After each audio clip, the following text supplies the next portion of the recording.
Bangalore has been rated as one of the most dynamic cities in the world. And anyone living here, we do love it. We love its weather, we love its fertile earth, we love its people. But let's face it, Bangalore has also been making the news, making the headlines for many of the wrong reasons. We've got traffic, which is a nightmare. We've got lakes which foam and froth and look like snow. We've got polluted air. We've got garbage that piles up. What is this about? Now, we have all these issues. We've talked about traffic, garbage, mindset as well. So do we look to the authorities? Do we look to the government to take care of everything? Or do we take responsibility ourselves as well to try and make things better, to try and make a Behtar Bengaluru, a Behtar India? Now, you had, of course, worn the corporate hat for many years with Britannia, of course, as MD of Britannia. You're now closely working with many agencies on the fields of nutrition, on the boards of so many companies. Nutrition has obviously been a pet subject with you.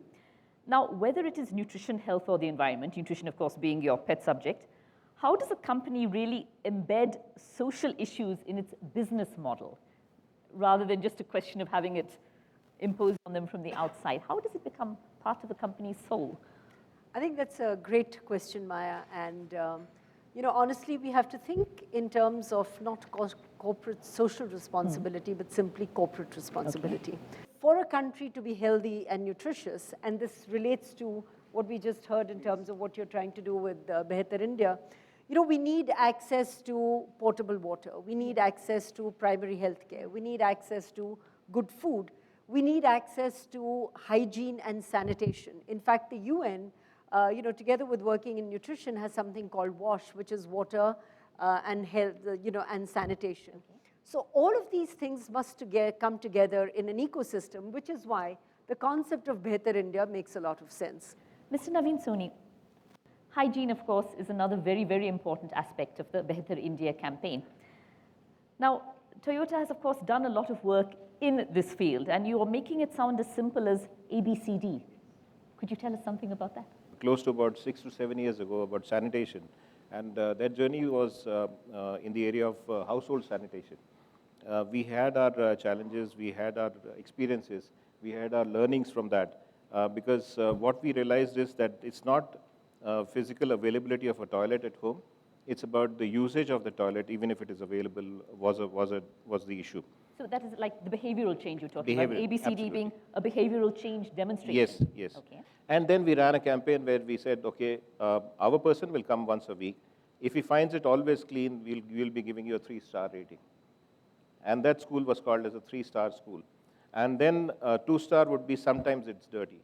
Most of the time dirty is 1 star, and always dirty is 0 star. And then between these schools, we tried to come out with concepts like comic books, so that the 0-star schools could slowly move up to 1 star to 2 star. There were competitions run like the one that you were talking about today. There were competitions run between these schools, and those who were 3-star were eligible to participate. Okay, all right. An incentive for them, really. Yeah.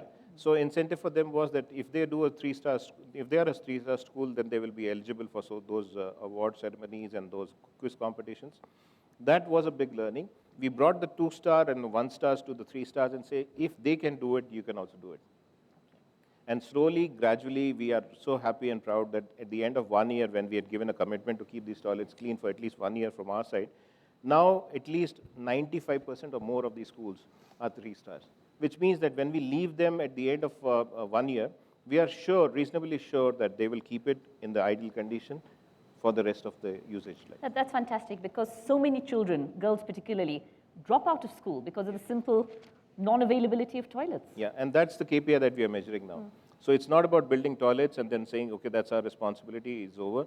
What is the dropout rate drop that we have seen? So from a 14% in those schools that we were building these toilets, it's come down to 2% now. Fantastic, fantastic. Yeah. So it's a visible demonstration. Wonderful, that's really wonderful.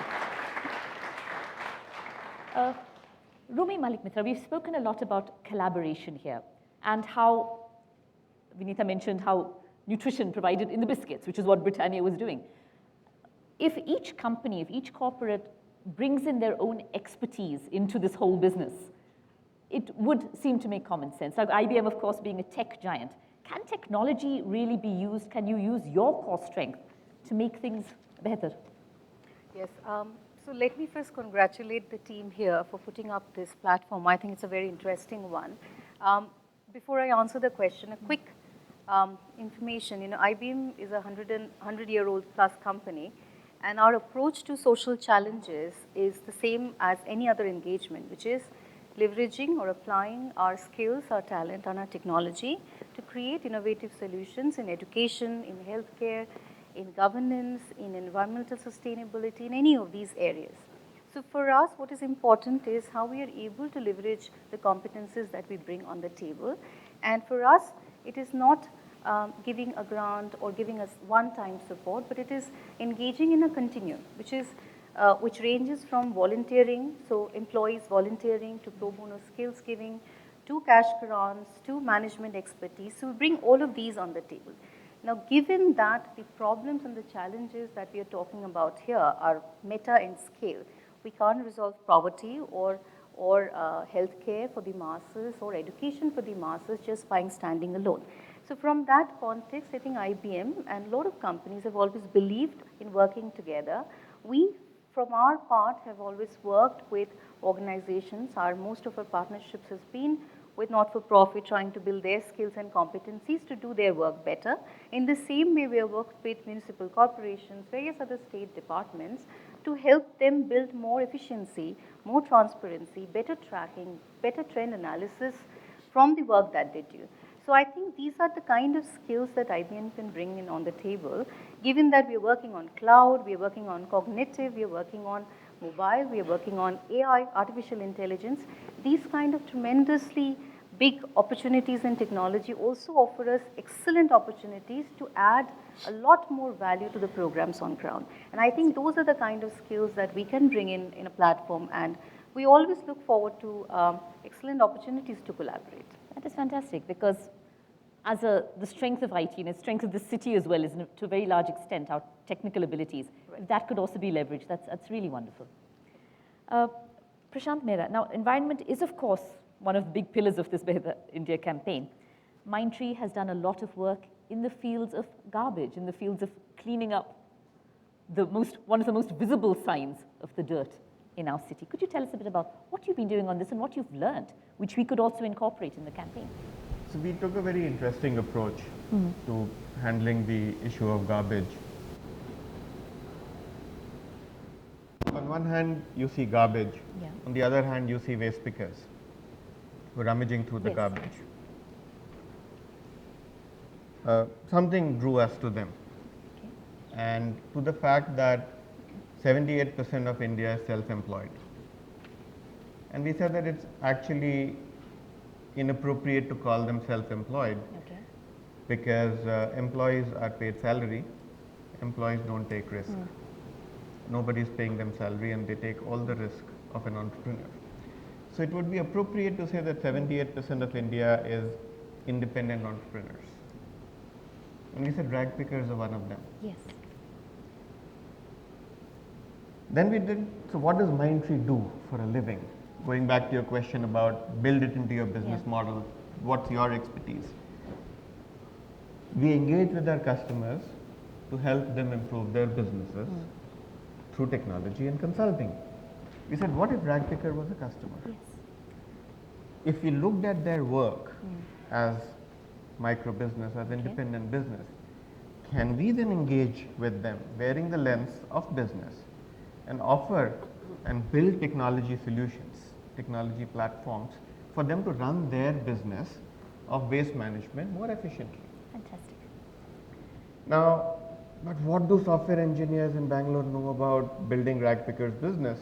And we can't go and ask a rag picker, tell us about your business model, tell us about your IT requirements. So we became rag pickers. So I started waste picking in Shivaji Nagar in January 2013. Literally? Literally. Awesome. And so did many of my other team members. And then we said that, so my group is called Social Inclusion, and we said that for us to ever build solutions that work, we need to understand what the real issues are.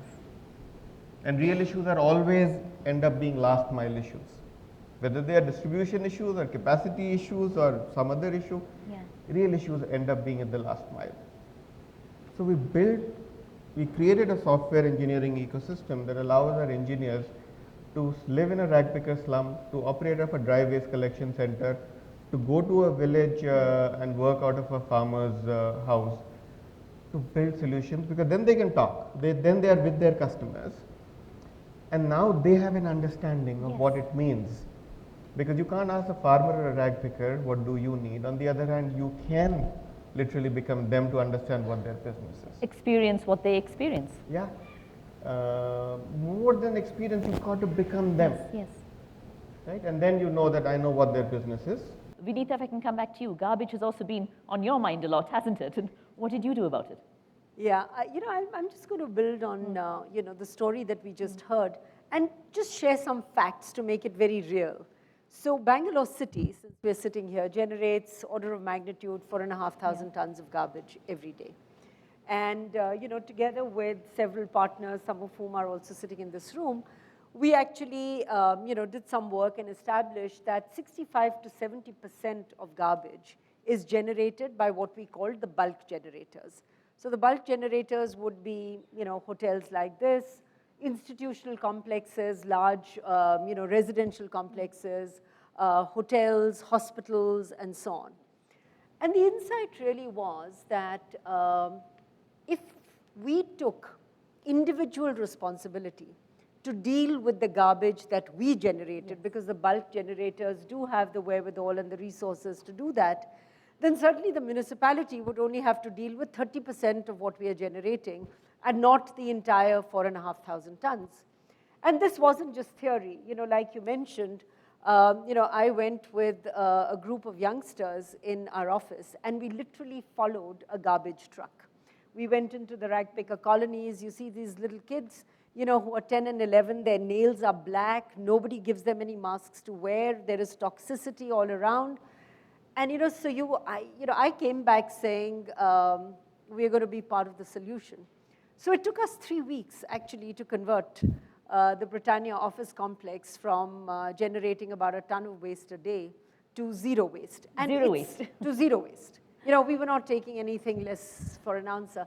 And it was actually very simple. All the bulk generators in India were to say that our contribution to Swachh India and Behtar India is to deal with our own garbage.